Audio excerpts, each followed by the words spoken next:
Ačiū, pirmininkaujantis gerbiama premjerė, jūs save statote tokių moralės etalonų, vis tik tais po to, kas vyksta apie buvusią ministrę, jūsų kolegę, frakcijoje Seime kolegę Moniką Navickienę, vis tik tais ar jums nesukelia diskomforto, kaip jūs jaučiatės?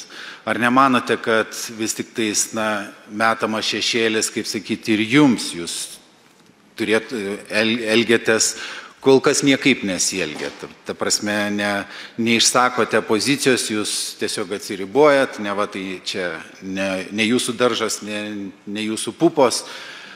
Kas turi dar nutikti vis tik tais, kad jūs būtumėte principinga savo kolegės atžvilgiu ir galų gale viešai pasakytumėt, kad žmogus turėtų truputėlį atsitraukti nuo aktyvios politikos ir pademonstruotų, kaip sakyt, kitą moralę. Aš labai dėkoju Jums už susirūpinimą mano būseną. Tikrai niekada savęs nestačiau jokių moralės autoritetų, priešingai, aš laikau, kad aš esu tik klystantis žmogus ir man tiesą sakant, glumina žmonės, kurie save laiko neklystančiais. Ir aš savęs tokiu niekada nelaikiau. Bet dar kartą pakartoju, kai vyriausybės vadovė sprendimą aš esu priėmusi.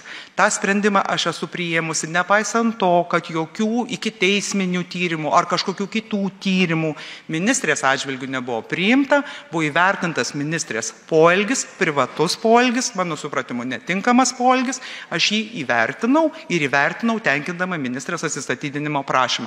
Toliau jau man atrodo, kad visi mes šitoje salėje esame politikai ir mūsų likimą politikoje sprendžia tie, kas už mus balsuoja arba nebalsuoja. Mano, jūsų, ponios, kuris stovi prie mikrofono, ar Monikos Navickienės.